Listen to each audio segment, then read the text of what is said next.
am joined by NFL Network's Stacey Dales, who is going to be busy this Combine week, as she is every year, doing the on-field reporting during the drills that start on Thursday. That's a mega job, and you have to learn so many prospects. What's the process for you to get all these stories down? Cassie, my season actually doesn't end until the Combine ends because it's probably the most laborious event that I do in all of like the last 7 months. Even Super Bowl, it kind of overtakes, just because you're preparing for what I do. My process is I put together at least 125 or so cards on.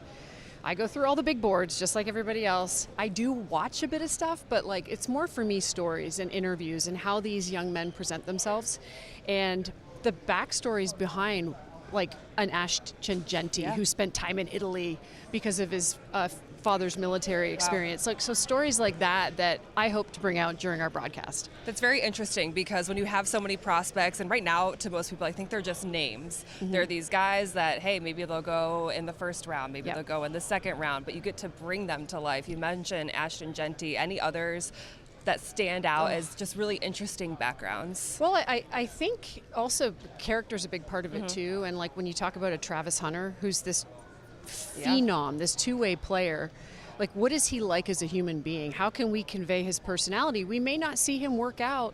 We'll have to figure that out over the next few days, but like he's here as a cornerback, but he can play wide receiver equally as adept, and he has an incredible character.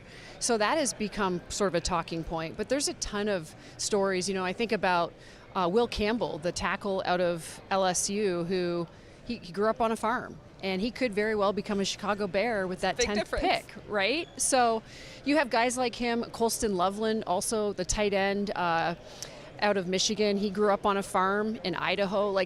There's some great stories with some of these top prospects that we hope to uncover.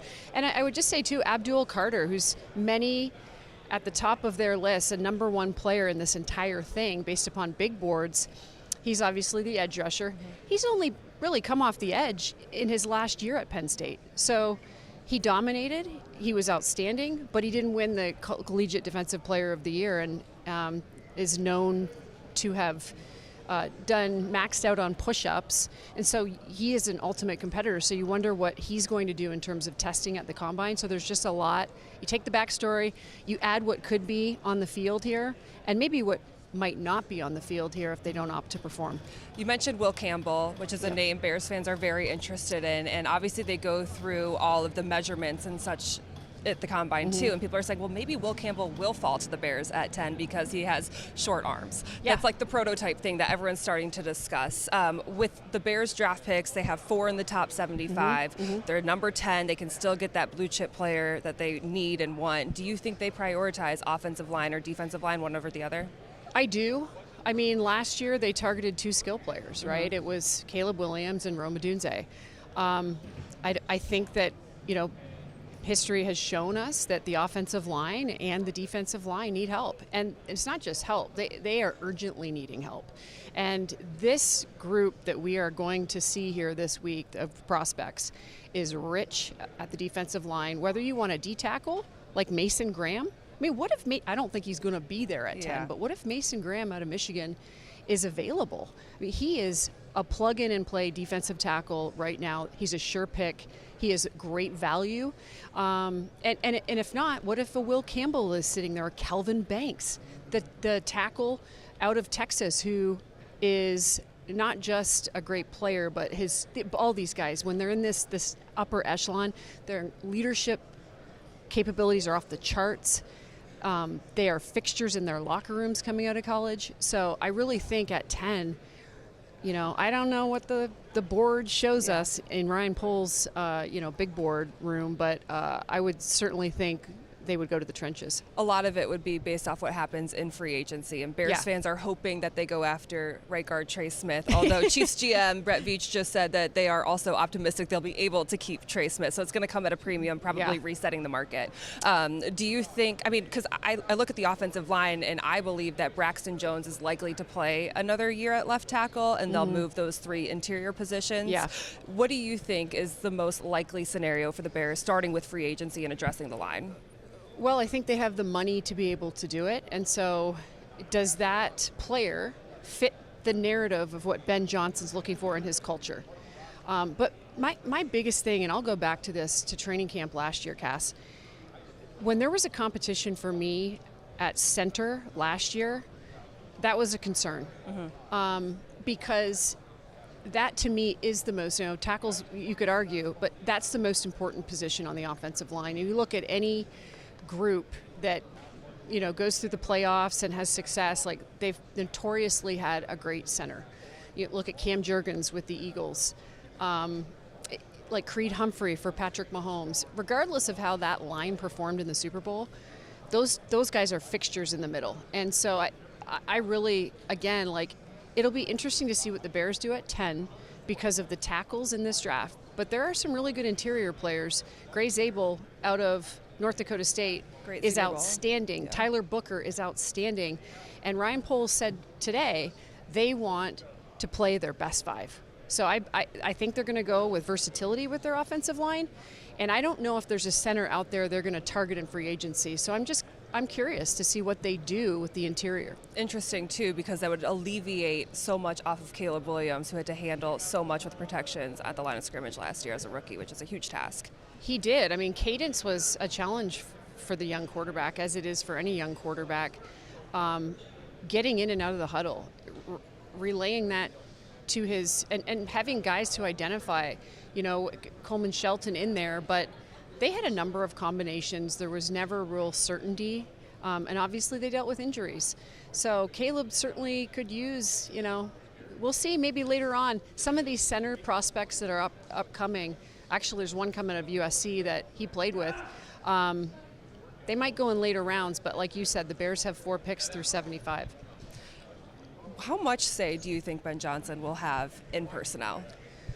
This is such a good question. No one knows. It's such a good question. I really do think that Ben Johnson, part of him becoming the head coach of the Chicago Bear was him saying, I'm going to do this, and this is just my interpretation. I'm going to do this, but I need to make sure that I have a say in the types of personnel that we have, types of locker room players that we have, what I want to do from a skill set offensively, and then he's going to hand those keys over to Dennis Allen on the defensive side, which is why you go out and get a guy who has head coaching experience and who's had incredible success, Dennis Allen, as a defensive coordinator in the National Football League. I really like the staff that they've assembled. They've kept a few of the pass regime, which they play some defense now. Yep. And I really feel like Ben Johnson's going to have a say in, maybe not, I want that guy, but maybe that's the type of player that I need. Which is why I think people get very curious about, with those 4 picks that they have in those first 3 rounds, who else they're going to go after, knowing that in Detroit he had the running back duo of David Montgomery and Jahmyr Gibbs. People are wondering what he thinks of DeAndre Swift since they parted ways with him in Detroit when Ben Johnson was there, and then also the use of a tight end with Sam Laporta. Yeah. Do you feel like running back is still in play in those earlier rounds? Yes. To give that dynamic duo? I do. This is a deep group, wealth of talent in this group. Like you're going to see at the Combine, we're not going to see Ashton Genty. I think he's going to sit it out and just focus on, what they do is medical and the interviews with the teams. But Amarian Hampton out of North Carolina is so interesting. Johnson out of Iowa, Caleb Johnson out of Iowa, he's just climbing up boards. Travion Henderson out of Ohio State. You're not going to see, it's rare to see more than even really 2 backs go. We could see 3 go, but that means there's going to be a few, I think, in the second round that you could move up and get, or that you might just land on. And some of those names are going to be there in the second round. We'll just see how it all falls because there's so many defensive tackles and edge guys, even outside linebackers. I think we might see a record defensive lineman go in this draft. One of the things that I thought Poles hinted at when he talked today was that you need good interior defensive pressure in order for your edge rushers to have success. And that's the only thing that I think he kind of gave us, which I'm like, all right, so how do we read into that? How do you read into that? Well, I mentioned Mason Graham. Yeah, I mean, well, if you want a defensive tackle, this crop is so good. You're talking about a guy that can win. And remember where Ryan Poles came from, right? Chris Jones is going to be a first ballot Hall of Famer. You know, unfortunately for the Chiefs, he was banged up for the latter part of their season, but he was still one of the best at his craft coming off the interior. And they moved him around. They've always moved him around. That's what you can do with the best defensive tackles.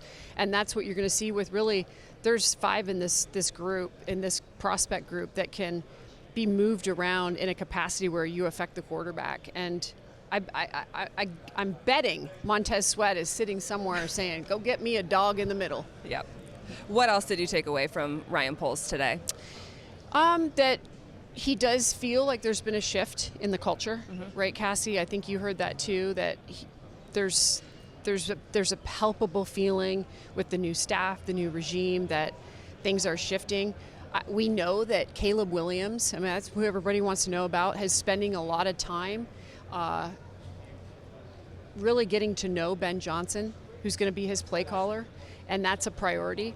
And I think it's just really looking at this roster offensively and saying, hey, what types of players does Ben Johnson need to be able to go to that 12 personnel or 2 tight ends or establish a really good running game. And Detroit, let's not forget, right? Jahmyr Gibbs, that was a shocking pick when Brad Holmes, their general manager, drafted him. Criticized. He was criticized for it.